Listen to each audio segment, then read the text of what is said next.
सर्वधर्मस्थापकस्त्वं सर्वधर्मस्वरूपकः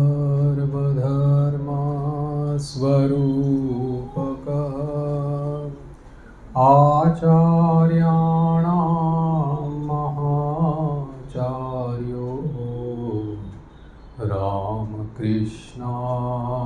ते नमः। यथाग्नेर्दाहिका शक्ति रामकृष्णे स्थिता हिया सर्वविद्यास्वरूपां तां शारदां प्रणमाम्यहम्। शारदां प्रणमाम्यहम्। परतत्त्वे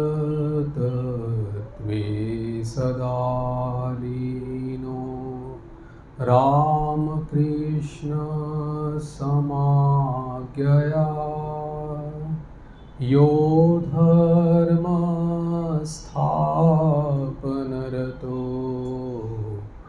वीरेशं तं नमाम्यहम्। वीरेशं तं नमाम्यहम्।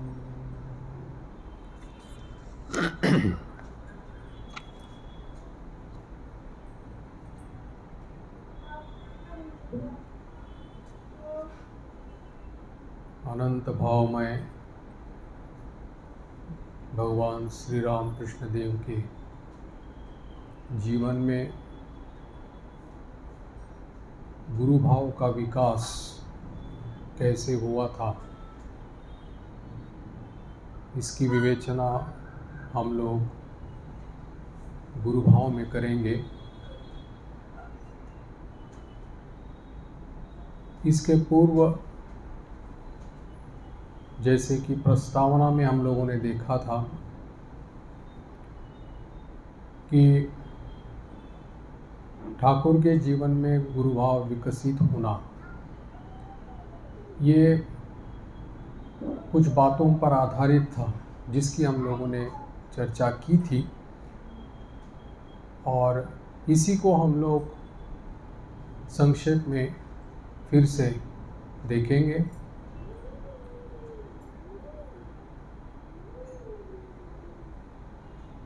यहाँ लीला प्रसंगकार स्वामी शारदानंद जी ने इस गुरु भाव के लिखने के पूर्व जो कारण बताए थे, उसमें से पहला ये कारण था कि ठाकुर के जीवन का सनातन वैदिक धर्मों के साथ, सिद्धांतों के साथ जो निगूढ़ संबंध है, उसको स्पष्ट निर्देश करते हुए उसकी विवेचना करना। यानी कि सनातन वैदिक धर्मों के जो हमारे सिद्धांत हैं, उनके ऊपर उनका जीवन है और उसको अतिक्रम करके भी चला गया है, इसीलिए किसी भी प्रकार की संकीर्णता उनमें नहीं है। दूसरा, ठाकुर की जो भावमुख अवस्था में जो स्थिति है और ठाकुर के जीवन में ये जो गुरु भाव का विकास या प्रकाश, इसकी धारणा किए बिना ठाकुर के लीला चरित्र का मर्मोद्धाव संभव नहीं है, ऐसा ग्रंथकार का मानना है। तीसरा, ठाकुर की जो ये भावमुख में स्थिति है, तो उस जीवन का अगर हम लोग निरपेक्ष भाव से अगर विवेचन करने पर स्वीकार करना पड़ता है कि आध्यात्मिक जगत के इतिहास में ऐसा अलौकिक चरित्र देखने को नहीं मिला। चौथा, ठाकुर के ये जो जीवनादर्श है, अलौकिक जीवनादर्श जो है, उसके भाष्यकार के रूप में स्वामी विवेकानंद जी ने जिन सिद्धांतों की अवतारणा की थी, उसी का पदानुसरण करते हुए इस गुरु भाव की यहाँ पर चर्चा की गई है। और पांचवा, यहाँ पर गीता के दो जो श्लोक उद्धृति दिए हैं 7वें अध्याय से, वहाँ पर कहा है कि भगवान के ही प्रकृति जो है, उसी प्रकृति से उत्पन्न ये जो 3 गुण, सात्विक, राजसिक और तामसिक 3 गुण हैं, इन्हीं तीनों गुण जो है उनसे उत्पन्न हुए हैं, लेकिन भगवान उसके अधीन नहीं है, वो उनमें है, भगवान में है। और इन्हीं तीनों गुणों के द्वारा पूरा संसार जो है मोहित हो रहा है, भ्रमित हो रहा है। और इसी के कारण जो है भगवान का ये जो अव्यय स्वरूप है, परम अव्यय स्वरूप जो है, परमानंद स्वरूप है, इसको समझ नहीं सकते। तो इसी मोह को, अविद्याजनित मोह को दूर करने के लिए ही इस गुरु भाव का जो प्रकाश ठाकुर के जीवन में हुआ था, इसकी चर्चा करना, उसका अध्ययन करना, उसके ऊपर मनन करना, उसके ऊपर चिंतन करना अति आवश्यक हुआ है। और याद रखें कि ये जो गुरु भाव का प्रकाश उनके जीवन में हुआ था, तो वो केवल उस समय ही नहीं हुआ था, यानी कि उनके जीवित काल में ही उनका ये जो गुरु भाव का प्रकाश जो है वो विस्तार किया था, ऐसी बात नहीं है।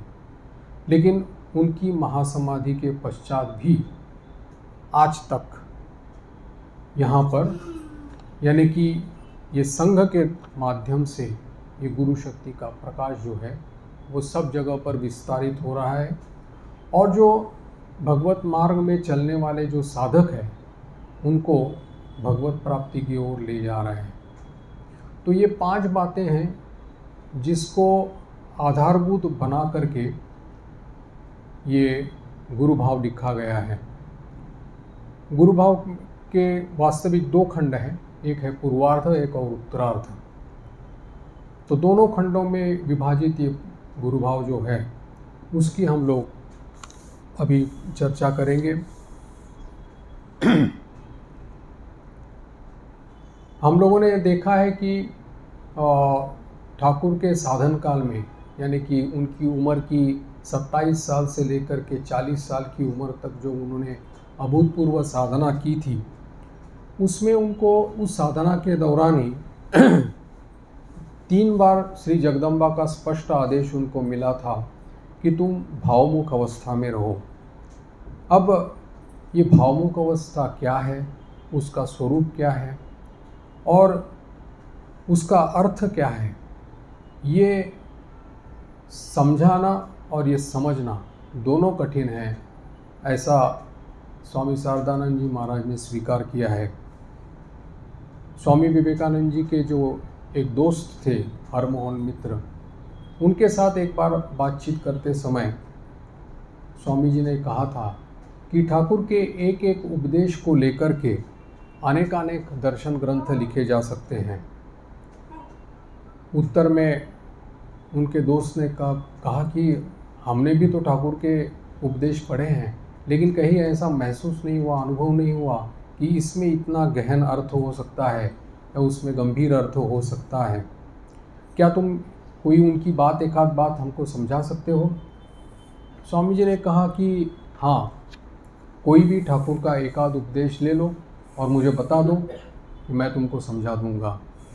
तब उनके मित्र ने, जो ठाकुर कहानी कहा करते थे, जैसे महावत नारायण और हाथी नारायण की जो कहानी है, वो श्री रामकृष्ण कथामृत में भी इसका उल्लेख है, तो उसका उल्लेख करते हुए मित्र ने स्वामी जी से कहा था कि ये जो ठाकुर की कहानी है उसके बारे में तुम कुछ बता सकते हो?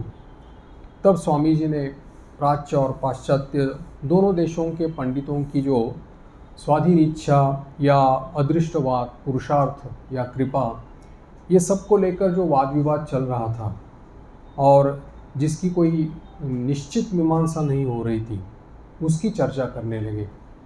और श्री रामकृष्ण देव की ये जो कहानी है वो उस विवाद का एक अपूर्व समाधान है, ऐसा उन्होंने अपने मित्र को 3 दिन तक सरल भाषा में समझाया था।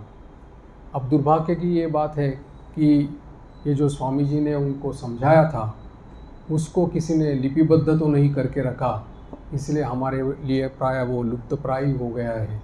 नहीं तो एक अपूर्व समाधान जो हम लोगों को मिलना था वो मिल नहीं पाया।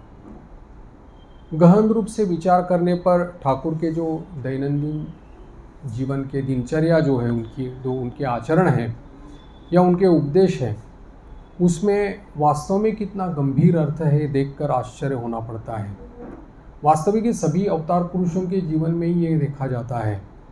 एक अपवाद मात्र आचार्य शंकर को अगर छोड़ दिया जाए, जिन्होंने बौद्ध मत का खंडन करते हुए या बाकी पंडितों की सभा में जाकर के उनको परास्त करते हुए उनको अद्वैत भाव की प्रतिष्ठा करनी थी, इसीलिए उन्होंने तर्क वितर्क करके उनके सब जो खंडन मंडन करके उनके मतवाद को छिन्न भिन्न कर दिया था। ये एक अपवाद छोड़ कर के बाकी जो भी अवतार पुरुष हुए हैं, महापुरुष हुए हैं, उन्होंने साधारण भाषा में ही सब ये उपदेश दिए हुए हैं। यानी कि छोटी छोटी कहानियों के द्वारा, रूपकों के द्वारा, उपमाओं के द्वारा, यानी कि दृष्टांतों के द्वारा सब सरल भाषा में समझा दिया है। कोई ऐसे लंबे चौड़े वाक्य नहीं या कोई समास आदि का प्रयोग नहीं है, लेकिन साधारण से साधारण भाषा में ये उच्च आदर्शों को दिखा करके उन्होंने उनके इस छोटे छोटे यानी कि वाक्यों में या उपदेशों में इतनी महान शक्ति है, ये हम लोगों को उनके उपदेशों का चिंतन करने पर पता चलता है। और जितना ही इनके उपदेशों का हम विश्लेषण करते जाएंगे, उतना ही इस अनित्यम असुखम लोकम जो है, इसके ऊर्ध्व जाकर के हम लोग उस उच्च तत्व की धारणा करने में समर्थ हो सकते हैं, जिस चरम लक्ष्य को ब्राह्म्य स्थिति या भगवत दर्शन, भगवत प्राप्ति, आत्मानुभूति या स्वरूप उपलब्धि, जो भी नाम है उसे कहा गया है। यहाँ पर ग्रंथकार ने दृष्टांत रूप में श्री गिरीश चंद्र घोष का उदाहरण दिया है। गिरीश चंद्र घोष उस समय के प्रख्यात नाटककार थे, प्रतिभाशाली कवि, प्रतिभाशाली लेखक थे, और इतना होते हुए भी वो बहिर्मुखी प्रवृत्ति थी उनकी और व्यसनों के भी अधीन थे। लेकिन जैसे ही ठाकुर के संस्पर्श में आए थे, तब उनके जीवन में धीरे धीरे परिवर्तन आने लगा था और ठाकुर के ऊपर उनका पूर्ण विश्वास और पूर्ण श्रद्धा हुई थी। इसलिए एक दिन जब ठाकुर के पास आकर के उन्होंने जब पूछा, अब आगे मुझे क्या करना पड़ेगा, तब ठाकुर ने कहा था कि अब जैसे तुम कर्तव्य कर्म कर रहे हो वैसे करते रहो, उसके बाद जब ये संसार नष्ट हो जाएगा तब देखा जाएगा। अभी केवल तुम सुबह शाम भगवान का स्मरण मनन करते रहना। ऐसा कहकर के वो गिरीश बाबू की ओर देखने लगे। अब गिरीश बाबू सोचने लगे कि ठाकुर ने तो कहा है कि सवेरे और शाम को स्मरण मनन करने के लिए, तो उन्होंने देखा कि मेरी जो दिनचर्या है या मेरा जो रूटीन है उसमें सब सवेरा कब होता है या शाम कब होती है ये मुझे ही पता नहीं चलता। इतनी कर्म व्यस्तता, क्योंकि वो नाटक लिखते थे या और भी उनके बाहर में बहुत सारे कर्म थे, जिसके कारण कर्म व्यस्तता के कारण वो अपनी दिनचर्या कभी ठीक नहीं रख पाते थे। ना उनका कुछ खाने का समय था, भोजन का समय या निद्रा का समय या आराम का समय।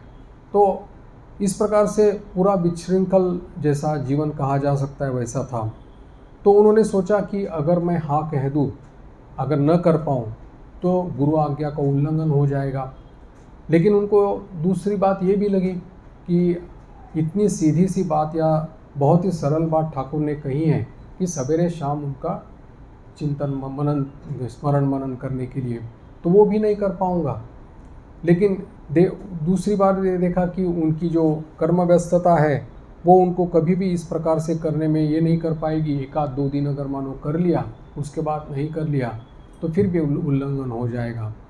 इसलिए मन ही मन वो उदास हो गए और चुप बैठ गए।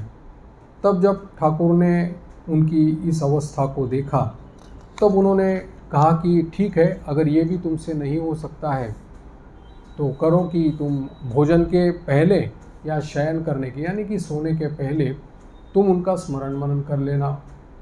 अब इसमें भी विपद में पड़ गए गिरीश बाबू क्योंकि उनके खाने का ही समय ठीक नहीं था, सोने का समय ठीक नहीं था, कब खाते थे कब उसका कोई ठिकाना नहीं था। इसीलिए सोचा कि कभी दोपहर में खाता हूँ तो कभी शाम को खाता हूँ, रात का खाना कभी दिन में ऐसे मतलब होता था कि जिसमें उनका खाने पीने का और किसी भी चीज़ का समय ठीक नहीं था। तब भी ये सोच करके वो चुप हो गए और ऐसी स्थिति में देख करके फिर ठाकुर उनको कहते हैं कि अगर ये भी संभव नहीं है तुम्हारे द्वारा तो तुम मुझे बकलमा दे दो। यानी कि बकलमा ये शब्द बंगला भाषा में है और उसका अर्थ ये है कि हमारे पूरे जो कर्म हैं, जो कृत कर्म हैं, पूरी तरह से उसका अधिकार जो है, सर्वाधिकार जो है किसी दूसरे को, यानी कि विश्वस्त सूत्र से किसी विश्वसनीय आदमी को देना, जिसको हम कानूनन भाषा में पावर ऑफ अटर्नी कहते हैं, कि किसी को दे देते हैं। तो वैसे ही मैंने कोई व्यक्ति अगर असमर्थ हो तो उसकी पावर ऑफ अटर्नी दूसरे को दी जाती है, ये कानून भाषा है। तो वैसे ही ये बकलमा है कि जिसमें उसके किए हुए जो कर्म हैं या उसके द्वारा होने वाले जो अनुष्ठान हैं, उसकी जिम्मेदारी उसकी नहीं रहेगी, लेकिन वो सब कुछ उसको समर्पित कर देगा।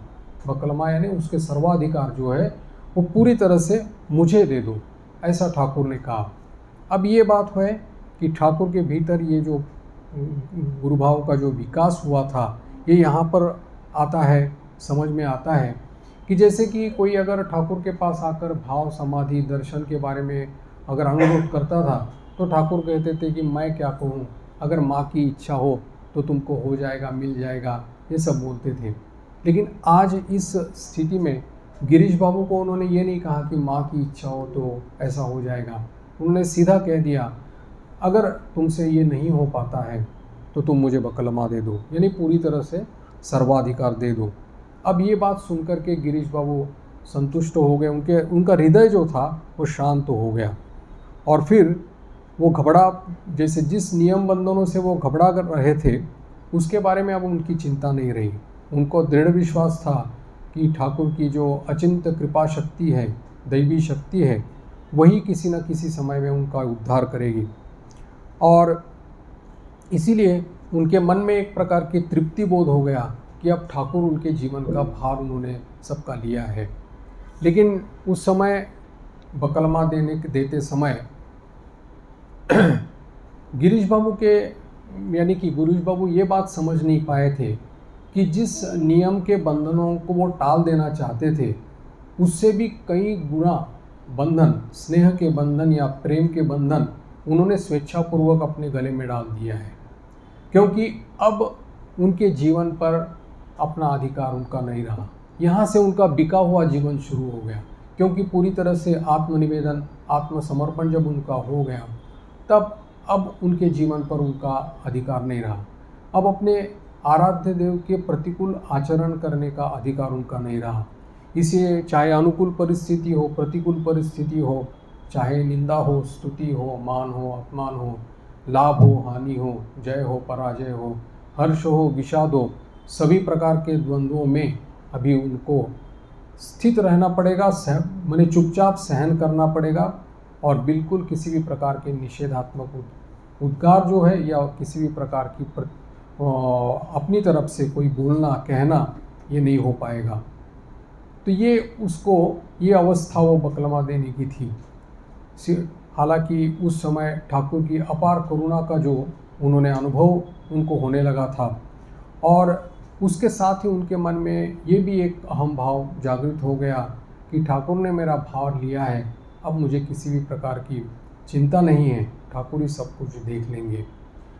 और जिस अहंकार को मिटाने के लिए भक्ति शास्त्र कहते रहते हैं, या कोई भी मार्ग हो, या ये भक्ति का मार्ग हो, ज्ञान का मार्ग हो, या योग का मार्ग हो, वो पहला ही शत्रु मानते हैं इस अहंकार को।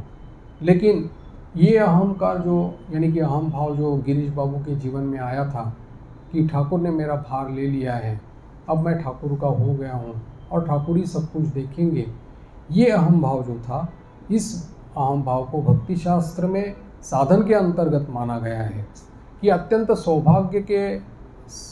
इस सौभाग्य से मनुष्य के जीवन में इसका उदय होता है। अब जब गिरीश बाबू इसको लेकर के जब निश्चिंत हो गए थे, तब उनका ये जो चिंतन, मानसिक रूप से जो चिंतन अपने आप जो चलने लगा था कि ठाकुर ही सब कुछ उनको देख रहे हैं, समझ रहे हैं और उनका भार ले चुके हैं, तो ये उनका जो सतत चिंतन उसके प्रति हो रहा था, वो उनके मानसिक भावों के ऊपर छाप लगा करके उनकी मानसिक अवस्था के ऊपर आधिपत्य स्थापित करते हुए उनके भीतर में आमूलाग्र परिवर्तन करने लगा था, उनके न जानते हुए भी। हालांकि इसके बारे में वो जान नहीं रहे थे, लेकिन इतना तो ज़रूर जानते थे कि ठाकुर उनसे प्यार करते हैं और वो उनसे बहुत निकटतम है। इसके बाद में जैसे कि ठाकुर हमेशा एक शिक्षा देते थे कि किसी का भाव नष्ट नहीं करना चाहिए, और सबके साथ वैसे ही उनका आचरण हुआ करता था। गिरीश बाबू को जब बकलमा देने के बाद में कभी कभी उन्होंने एक साधारण से विषय में भी जब कहा था कि मैं ऐसा करूँगा, ऐसा नहीं करूँगा, तब ठाकुर ने उनको तुरंत टोक दिया था और कहा था कि मैं करूँगा, ये कौन सी बात हो गई? अगर ऐसा कहते हो, अगर नहीं कर पाओगे तो फिर ये तो गलत हो जाएगा। ऐसा कहो कि अगर प्रभु की इच्छा हो तो हो जाएगा। गिरीश बाबू ने भी इसका अनुभव किया कि यह कहना भी ठीक है कि क्योंकि मैंने एक बार तो मेरे अधिकार सब कुछ ठाकुर को सौंप दिए हैं, तब उन्होंने जब मेरी जिम्मेदारी ले ली है, तब मुझे इस प्रकार के यानी कि कहना कि मैं ऐसा करूँगा और ऐसा नहीं करूँगा, ये संभव नहीं है, यानी कि ये करना उचित नहीं है। ऐसा समझ करके उन्होंने जो ये प्रत्येक क्रिया के ऊपर जो कर्तृत्व भोक्तृत्व भाव रहता है उसको त्याग करना शुरू कर दिया।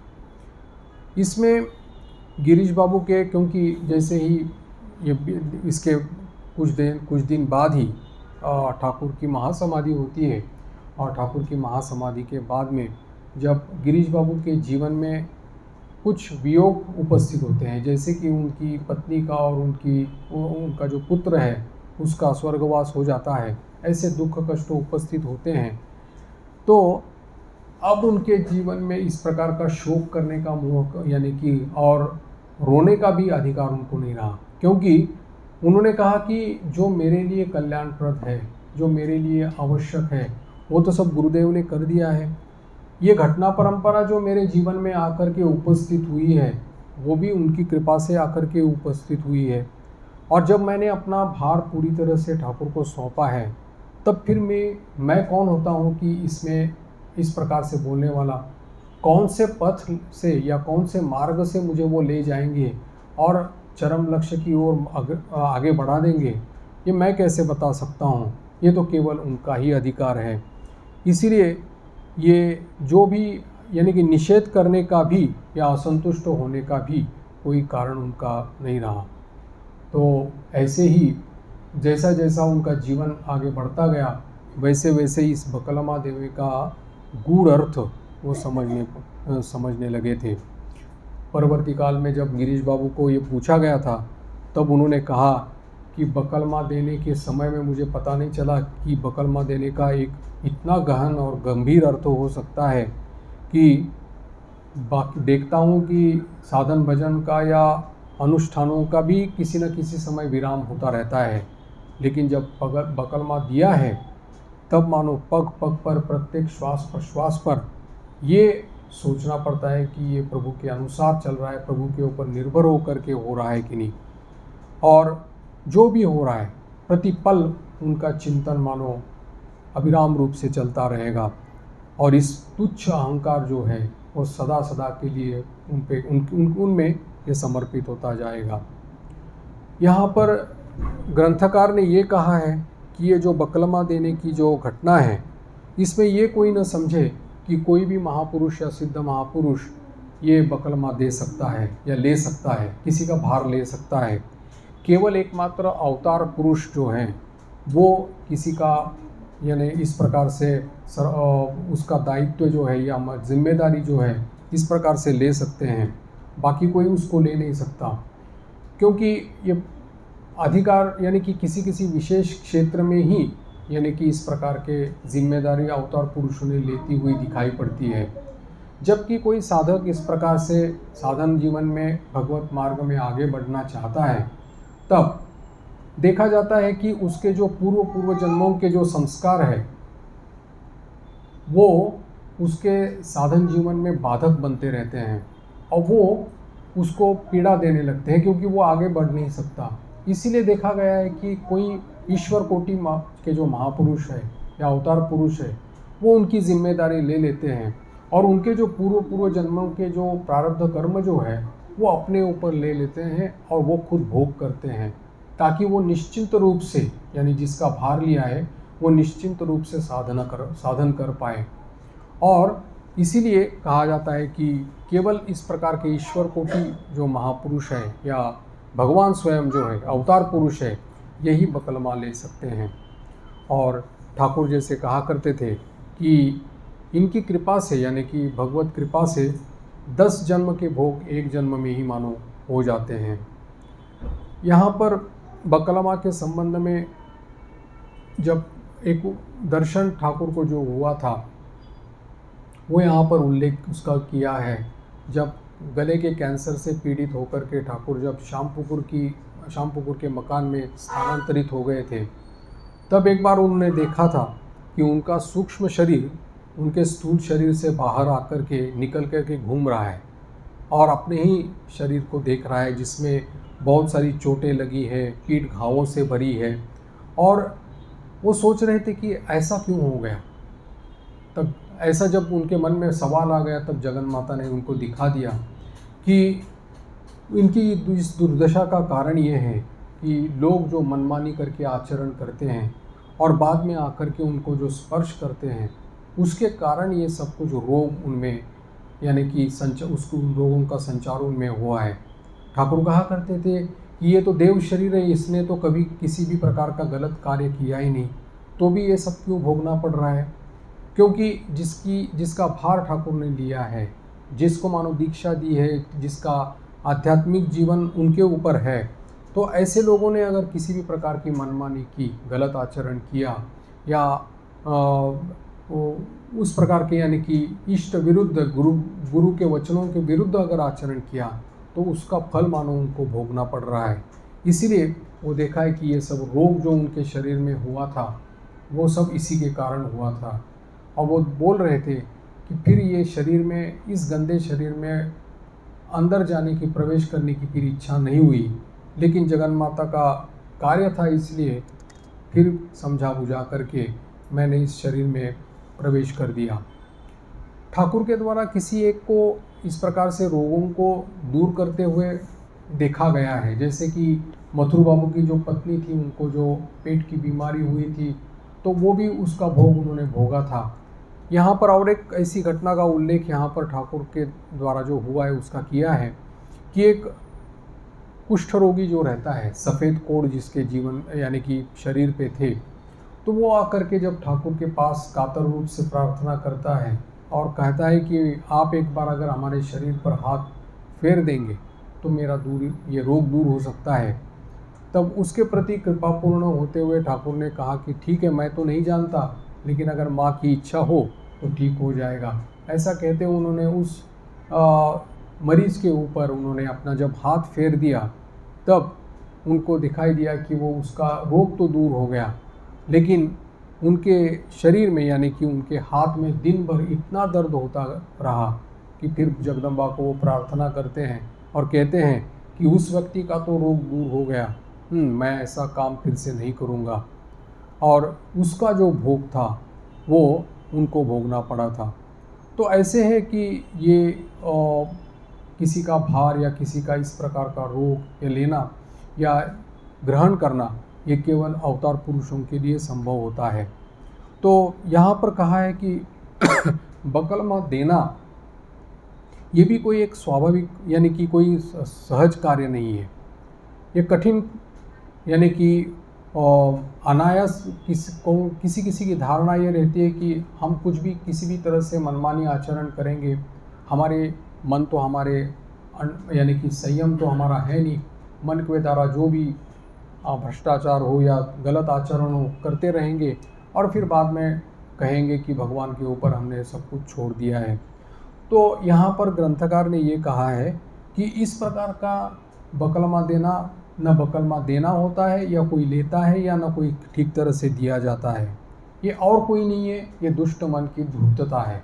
इसमें अगर कोई इस प्रकार से अगर कहें कि हमने बकलमा दे दिया है और मनमानी आचरण करता रहेगा और इष्ट अपने गुरु के वचनों के विरुद्ध या इष्ट के वचनों के विरुद्ध आचरण करता रहेगा, तो वो बकलमा दिया जाना गया ऐसा माना नहीं जाएगा। तो वो तो यानी कि एक तो अपने आप को धोखा देना है और दूसरों को भी धोखा देना है। इसीलिए वो अपने क्योंकि ये मार्ग बहुत बड़ा फिसलन का है, यहाँ पर बहुत ही सावधानी से इस साधन मार्ग में चला जाता है। और इसीलिए क्योंकि ये गुरु भाव जो लीला यानी कि स्वामी शारदानंद जी महाराज ने जो लिखा था, उसका एक कारण ये भी था कि गिरीश बाबू को बकलमा देने का यानी कि ये जो घटना है, इस घटना को लेकर के बहुत सारे लोग ऐसा सोचने लगे थे कि हम भी इस प्रकार से मनमानी आचरण करेंगे या करेंगे और सब कुछ भगवान के ऊपर छोड़ देंगे। तो उसका एक सुस्पष्ट आदेश या निर्देश या उस प्रकार का उत्तर देना जरूरी था। ये भी एक कारण था कि ये इसकी गुरु भाव में उन्होंने यानी कि लीला प्रसंग लिखने का। तो ये इस प्रकार का जो बकलमा का जो यानी कि दिया गया है, तो किस अवस्था में दिया जाता है, किस स्थिति में दिया जाता है।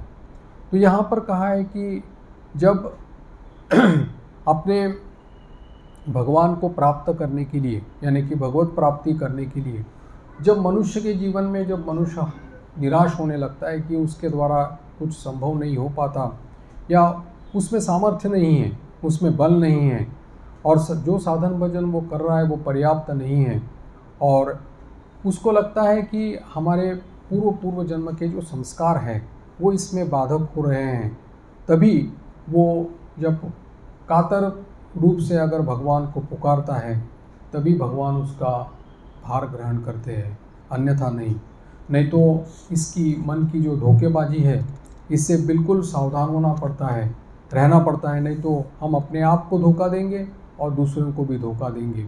यानी कि इतो नष्टस ततो भ्रष्ट जैसा कहते हैं कि यह लोग भी चला गया और परलोक भी चला गया, इस प्रकार का भाव यानी कि ये नौबत आ जाती है।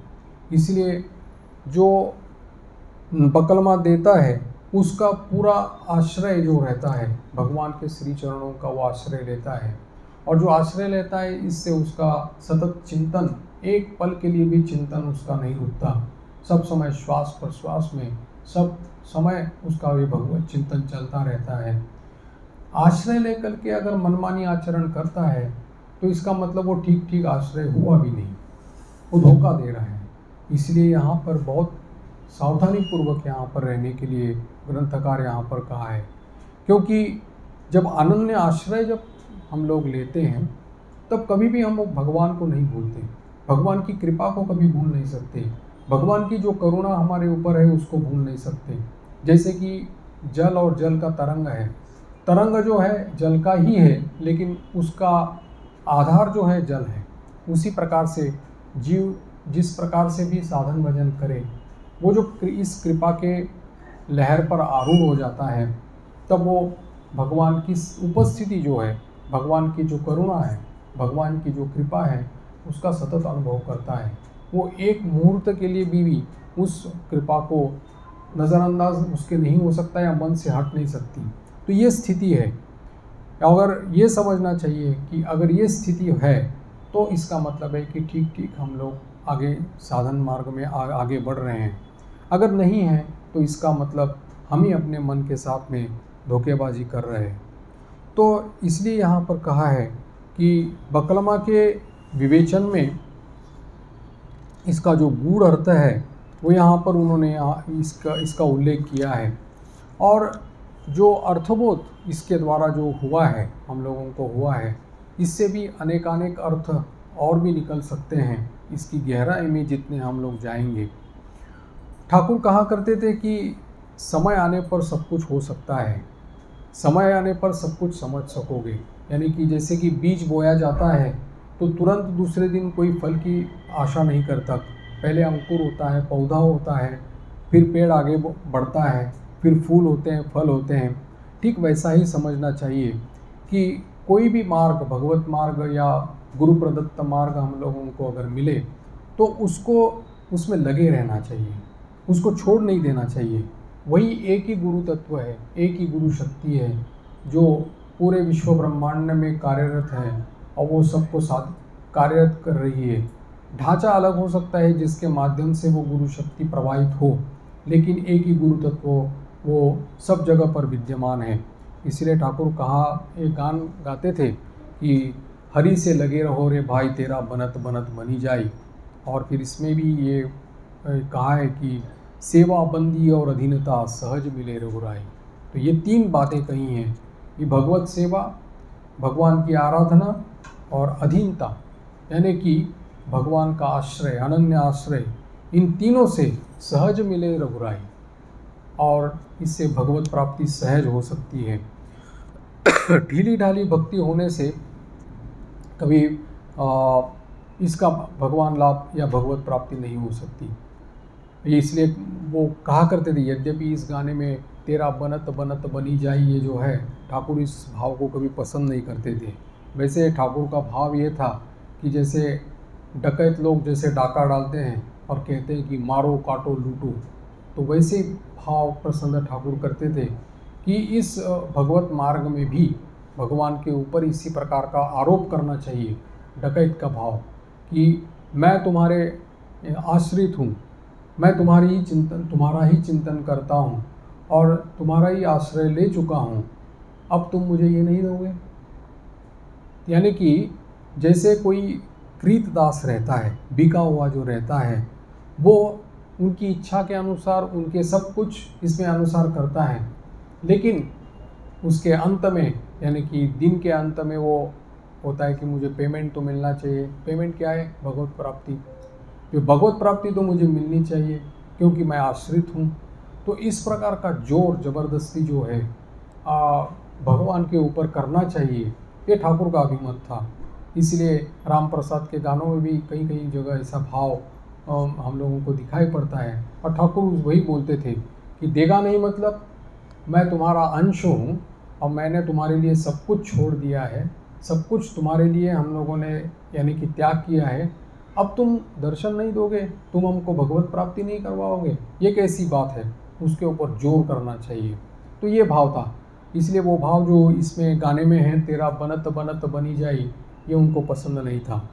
इसलिए यहाँ पर कहा है कि ठाकुर के ये जो भाव थे, यानी कि भावों का एक समष्टि रूप ही उनका जो शरीर था, भाव घन मूर्ति थी, भाव घन विग्रह कहा गया है। तो ये सभी प्रकार के भाव उनमें पूंजीकृत होकर के उनके भीतर में मानो जमा हो गए थे। और ये यहाँ पर कहा है कि जैसे मानसिक भावों में परिवर्तन होता है, उसके साथ साथ में उनके शरीर में भी परिवर्तन होता था। इसकी चर्चा हम लोग पहले भी एक बार कर चुके हैं, जिसमें कि जैसे मानसिक कोई भी भाव अगर उनमें आ गया तो उसका शरीर के ऊपर भी उनके परिणाम होता है। उनके साधन काल में भी जैसे हनुमान जी की उपासना करते थे, तब वो जो पीछे की रीढ़ की हड्डी जो थी वो ज़्यादा बढ़ गई थी उस हनुमान जी के भाव का अपने ऊपर आरोप करते हुए। तो ऐसे साधन काल में जो भी भाव उन्होंने अपने ऊपर आरोपित किया था, उसी प्रकार से उनके शरीर में परिवर्तन हो गया था। तो वैसे ही यहाँ पर कहा है कि ठाकुर के जब श्यामपुकुर की इस मकान में रहते थे, तो उस समय जब उनकी समाधि अवस्था यानी कि निर्विकल्प समाधि अवस्था लग गई थी, तब डॉक्टर ने आकर के उनकी जांच की थी। तब देखा था कि उनकी नाड़ी नहीं लग रही है, उनका हृदय बंद हो गया है। और किसी ने उनके आँखों के भीतर में जो ये रहता है यानी कि पुतलियाँ जो रहती है, उसको अंगुली से स्पर्श करके देखा था, तो वो भी किसी भी प्रकार में उसमें प्राण का स्पंदन उसमें दिखाई नहीं पड़ा। तो इसका मतलब है कि निर्विकल्प समाधि में बैठे हैं, उसी अवस्था में बैठे हैं, श्वास प्रश्वास नहीं चल रहा है, हृदय नहीं चल रहा है, और पूरी तरह से देखा जाए तो एक मृत शरीर के समान वैसे हैं, लेकिन मुखमंडल पे पूरी समाधि की प्रशांति है। तो ये अवस्था डॉक्टर ने भी देख करके आश्चर्य उनको हुआ था कि कैसे मानसिक अवस्था का, यानी कि मानसिक जो भाव रहते हैं उसका भी प्रभाव कैसे उनके शरीर पर भी हुआ था, और उसकी उस प्रकार की उनकी सभी शारीरिक अवस्था भी उसमें उनका परिवर्तन हुआ था। यहाँ पर उन्होंने, क्योंकि डॉक्टर लोग भी इसको देख करके उसका ये ठीक नहीं कर पाए कि ये अवस्था कौन सी है। और सबसे आश्चर्य का विषय ये रहा है कि ठाकुर के अंदर में जो भावराज्य, जो जिसमें जो विचरण करते थे, अनंत अनंत भाव जो उनके भीतर में थे, जिनको हम लोग अनंत भावमय कहते हैं या भाव राज्य के सम्राट कहते हैं, तो छोटे या बड़े सभी प्रकार के भावों को समझने की अद्भुत क्षमता उनमें थी। यानी कि जिन उनके संस्पर्श में जितने भी लोग, चाहे बालक हो, युवा हो, वृद्ध हो, स्त्री हो, पुरुष हो, सभी विषयी, घोरतर विषयी लोगों से लेकर के परमहंस श्रेणी के साधु हो या महात्मा हो, सभी जो उनके पास आया करते थे, उनके हृदय के भावों को समझने की एक अद्भुत क्षमता उनमें थी। और वो जान जाते थे कि ये कौन से भाव का है, कौन सी रुचि का है, उसकी प्रकृति क्या है, उसका अधिकार क्या है, वो जान जाते थे। और उसी संस्कार के अनुसार या रुचि के अनुसार उसको उस प्रकार का उपदेश दिया करते थे। कौन सा साधन करने से उसके लिए कार्यकरी होगा, वो भी उसको बता देते थे। यहाँ पर ग्रंथकार ने उल्लेख किया है कि मानव जीवन में अतीत काल में, वर्तमान काल में या भविष्यत काल में जितने अनंत भाव मानव हैं, उन सब भाव जो है ठाकुर के भीतर विद्यमान थे, और वो समस्त भावों को समझ सकते थे। यहाँ तक कि पशु पक्षी के भीतर में भी जो भाव थे उनको भी समझने की अद्भुत क्षमता उनकी थी। कोई भी अगर व्यक्ति आकर के, भक्त या साधक उनके पास आकर के जब चर्चा करने लगता था, तब वो अंदर में उसके अंतर्दृष्टि जो है उनकी, उसे देख करके समझ जाते थे कि ये इस भाव का साधक है। तो उस प्रकार से उसको उपदेश दे करके वो उसको संतुष्ट करते थे, और जिसके साथ वो व्यवहार होता था वो भी अपने भावों का जो आदर्श है उसकी पूर्णता ठाकुर में देख करके संतुष्ट हो जाता था। तो इसी प्रकार से, यानी कि चाहे सांसारिक समस्या हो, या चाहे दुख कष्ट हो, या चाहे समाधि अवस्था तक की कोई भी अवस्था हो, तो ऐसे सभी इसमें जितने भी जिज्ञासु लोग उनके पास आया करते थे, उनको सबके अनुसार, उनके भावों के अनुसार उस प्रकार का उपदेश दिया करते थे। और इतना ही नहीं, वो जो जिस भाव से, यानी कि जिस समस्या को लेकर के उनके पास उपस्थित होता था, उसके साथ भी एक मित्रवत आचरण उनका रहता था। यानी कि अगर कोई बताता है कि ऐसे ऐसे अवस्था हो गई है, ठाकुर बताते थे कि हाँ, मेरे जीवन में भी ऐसा हुआ था, मैंने ऐसा किया, तुम भी ऐसा करके देखो, तुम्हें भी लाभ हो जाएगा। तो इस प्रकार से बहुत, और एक तो अवतार पुरुष के मुख से निकला हुआ ये शब्द है, तो उनके जीवन में बहुत मतलब एक शक्तिपूर्ण रहता था, जो उस साधक को अपने जीवन में उत्साह या प्रेरणा दे देता था, और सोचने लगता था कि ठाकुर का उनके प्रति कितना अपार प्रेम है। यहाँ पर एक दृष्टांत स्वरूप उन्होंने ठाकुर के जो एक भक्त थे, मणिमोहन नाम के एक जो भक्त थे, सिंदुरिया पट्टी में रहा करते थे, तो दुर्भाग्य क्रम से उनके पुत्र का स्वर्गवास हुआ था। तो उनकी अंतिम क्रिया करने के बाद में मणिमोहन सीधा ठाकुर के पास आकर के उपस्थित हुए थे। उस समय और भी बहुत सारे भक्त वहाँ पर बैठे हुए थे, और ठाकुर से साथ सत्संग चल रहा था, सत्चर्चा चल रही थी। और बात करते करते उन्होंने देखा कि मणिमोहन का जो मुंह है वो बहुत ही शोकमग्न है। इसीलिए उन्होंने पूछा कि आज तुमको इस प्रकार से उदास क्यों देखा जा रहा है, शोक क्यों है तुम्हारे मुंह पर। तब मणिमोहन ने बहुत ही यानी कि कंपायमान स्वर में उनसे ठाकुर को कहा था कि आज मेरे पुत्र का नाम लेकर के कहा कि उसका स्वर्गवास हो गया है।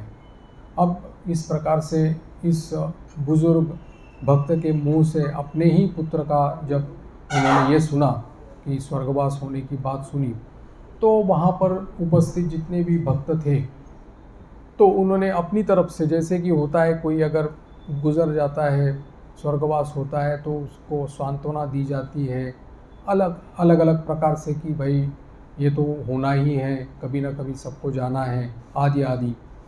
तो इस प्रकार से सभी लोग उनको सलाह देने लगे या सांत्वना के स्वरूप में बोलने लगे, उनका मन जिससे ठंडा हो जाए।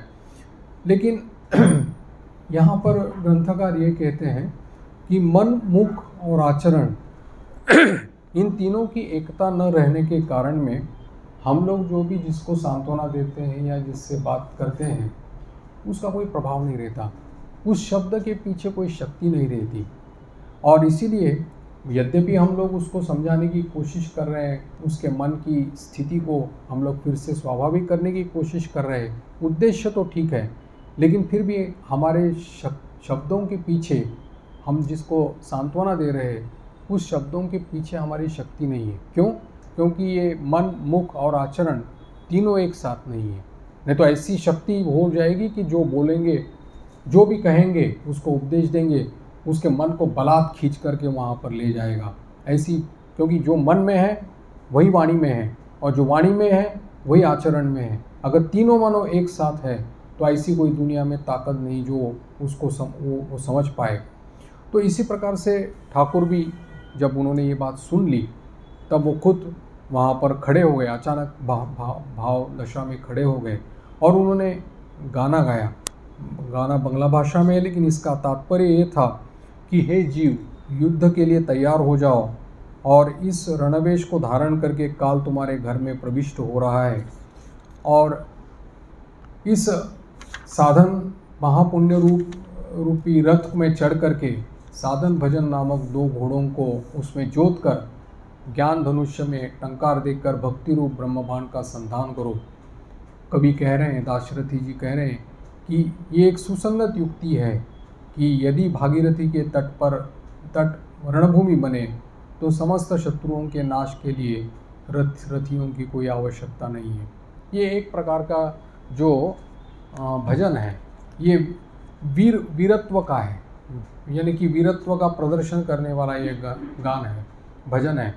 और ठाकुर खड़े रह कर के इस प्रकार की भंगी में इस भजन को कहने लगे कि गीतोक्त जो, यानी कि इस गीत में जो भाव थे वो सीधे इस मणिमोहन के हृदय में स्पर्श कर गए। और स्पर्श करने के बाद में उनके भीतर में शोक जो रहा था, जो पुत्र शोक जो उनके मन में था, वो तुरंत वहाँ से गायब हो गया। उनका मन शांत हो गया।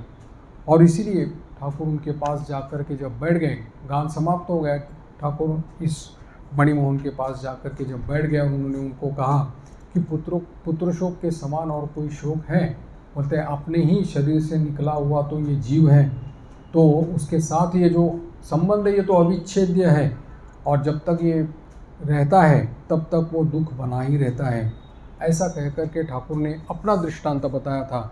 जबकि उनके बड़े भाई राम कुमार का जो पुत्र था अक्षय, उसकी जब मृत्यु हो गई थी, तब जिस दिन मृत्यु हो गई थी, जिस समय मृत्यु हो गई थी, ठाकुर को लगा था कि ये जीव जो है इस बंधन से छूट गया, ऐसा सोच करके उनको आनंद हुआ था। लेकिन दूसरे ही दिन जब अक्षय की इस प्रकार की जो मृत्यु को सोच करके जब उन्होंने ये देखा कि इतना शोक और इतना व्याकुलता उनके मन में आ गई, तो उनको लगा कि मानो उनका हृदय जो है वो ऐसा पीड़ित हो रहा है कि जैसे अंगोछा को निचोड़ते हैं वैसे उनके हृदय में वेदना हो रही थी। और इस वेदना को जब वो सह गए तब उनको लगा कि मैं तो, उन्होंने जगन माता से कहा कि माँ, मैं तो ऐसा आदमी हूँ कि जिसके शरीर पर वस्त्र नहीं रह पाता, उसको ही संभाल नहीं पाता, लेकिन उस भतीजे का जब देहांत हो गया तो उसके लिए मुझे इतना शोक हो गया, न जाने संसारी लोगों को कितना शोक होता होगा, मानो ये दिखाने के लिए। तो इसलिए वो मणिमोहन को इसका उल्लेख उन्होंने किया। मणिमोहन शांत तो हो गए और इन्होंने ये ठाकुर कहने लगे, किंतु बात एक ये है कि जो भगवान को पकड़े रहता है, भगवान को यानी कि भगवान के श्री चरणों का आश्रय जो ले लेता है, वो एकदम भगवान इस शोक में नहीं डूब जाता। हाँ, 2-4 झटके उसको ज़रूर खाने पड़ते हैं, अगर आधार छोटा हो तो उसमें डूब जाएगा, शोक में ही बह जाएगा। लेकिन अगर आधार अच्छा है, अगर उसने ठीक तरह से भगवान को पकड़ा है, तो हो सकता है एक आध दो झटके खा करके फिर संभल जाएगा और फिर ज्यों की त्यों बना रहेगा। किंतु ये निश्चित है कि उसको दो चार झटके या धक्के तो खाने पड़ेंगे। तो इस प्रकार से ठाकुर उनसे बात करने लगे कि इस प्रकार के हमारे जो संसार में जो संबंध रहते हैं, स्त्री पुत्र आदि से जो संबंध रहते हैं, वो तो एक क्रम के अनुसार, यानी कि एक जो ये रहता है एक जैसा, यानी कि संबंध जो बने रहते हैं कि एक से दूसरा संबंध जो बनता रहता है, तो वो क्रमशः रहता है।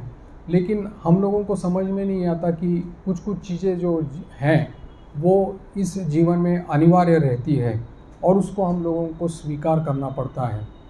और इसीलिए बहुत धक्के खाने के बाद ऐसे लोग रहते हैं कि जिसको संसार की असारता या संसार की अनित्यता जो है वो समझ में आती है, और केवल तब उस समय जीव जो है भगवान के ऊपर, हे नाथ मैं अब तुम्हारा शरण में आ गया हूँ, ऐसा करके के शरणागत हो जाता है और फिर वो सुख की प्राप्ति करता है।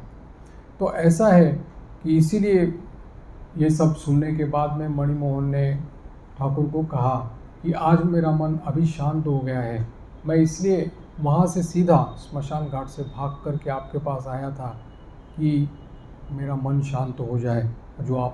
मैं जानता था कि आपके सिवा और कोई किसी इस प्रकार से शांत नहीं कर सकता।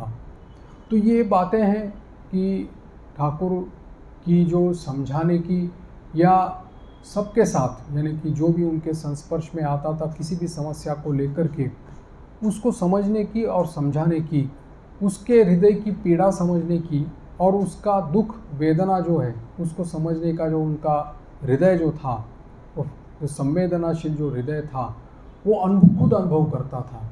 और इसके कारण में जो भी उनके संस्पर्श में आता था वो तुरंत तत्काल उसको शांति मिलती थी और वो सोचने लगता था कि ठाकुर की उसके ऊपर कितनी कृपा है। और ये होता था, संभव होता था, क्योंकि ठाकुर अपने भीतर की अनंत भावमय होने के कारण में हर भाव को जान सकते थे और प्रत्येक के भीतर में अंतर्दृष्टि से जान जाते थे कि इसका भाव क्या है, और उसी प्रकार का उपाय या विधान जो है वो बताते थे। और इसीलिए और ऐसे जो क्षण हैं, जैसे कि किसी एक ने ठाकुर को पूछा था, जैसे आध्यात्मिक कोई कोई आकर के पूछे कि हमारे भीतर में कामादि विकार तो है, वो तो दूर नहीं हो रहे, मन विक्षिप्त रहता है, चंचल रहता है, उसके लिए क्या किया जाए। तब ठाकुर कहा करते थे कि जब तक भगवत दर्शन नहीं होता, भगवान का लाभ नहीं होता, भगवत प्राप्ति नहीं होती, तब तक ये सब विकार आते रहेंगे, तब तक मन विक्षिप्त होता रहेगा या चंचलता रहती रहेगी। लेकिन कोई अगर मन में ऐसा इस प्रकार का अहंकार युक्त साधन अगर करे तो वो कभी इसमें सफल नहीं हो पाता। एक बार उनके ही मन में आया था कि इस प्रकार के मैं अच्छा मने कि मेरे मन में ये काम विकार आदि नहीं उठते, तो उन्होंने कहा कि मेरे मन में भी एक बार देहबोध आ गया था और मैंने माँ को कातर भाव से, व्याकुल भाव से पुकारा, तो मेरा वही ये सब कुछ देहबोध जो था, शरीर बोध जो था, वो सब दूर हो गया। तो वो कहा करते थे कि ये सब जो है, आने वाले विकार है या विक्षिप्तता जो है, मन की चंचलता जो है, उसके बारे में ज़्यादा सोचना नहीं चाहिए।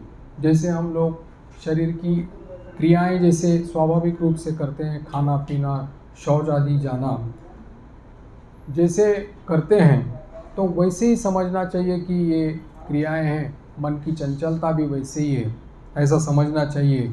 अगर कुभाव मानो आ भी जाए तो उसको नज़रअंदाज करें और भगवान को ही पकड़े रखें। तो ऐसा करते करते ये भाव सब धीरे ये हो जाते हैं, क्योंकि इसको भगवान को पकड़े बिना, भगवान की शरणागत हुए बिना कभी भी इस प्रकार के जो विकार है या वो ये है तो संभव नहीं हो पाते। यहाँ तक कि सिद्ध अवस्था में भी अगर कभी न कभी किसी न किसी प्रकार से उसको शरणागत होना ही पड़ता है। अगर शरणागत नहीं हुआ तो उस कृपा की उपलब्धि नहीं की तो फिर उसका जीवन मानो अपूर्ण हो जाता है। देखा जाए तो जैसे ठाकुर के सन्यासी गुरु थे जो श्री तोतापुरी स्वामी जी, उनका शरीर तो सुस्त था, बलवान था, और अपने पुरुषार्थ के बल पर उन्होंने 40 साल तक साधना निर्गुण उपासना करके समाधि प्राप्त की थी, यानी कि समाधि लाभ हुआ था, निर्विकल्प समाधि लाभ हुआ था। तो ब्रह्मबोध संपन्न महापुरुष थे, लेकिन उन्होंने कभी भगवत कृपा या भगवत शरणागति इसके बारे में कभी सोचा भी नहीं था, क्योंकि कभी ज़रूरत ही नहीं पड़ी।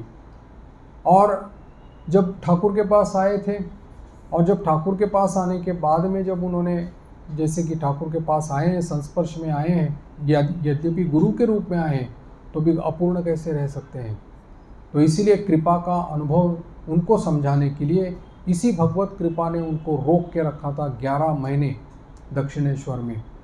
और फिर एक दिन जब उनकी जिसकी पीड़ा, जो पेट का दर्द जो था, इतना बढ़ गया कि अपना जो ब्रह्मचिंतन करते थे वो भी उनका छूट गया।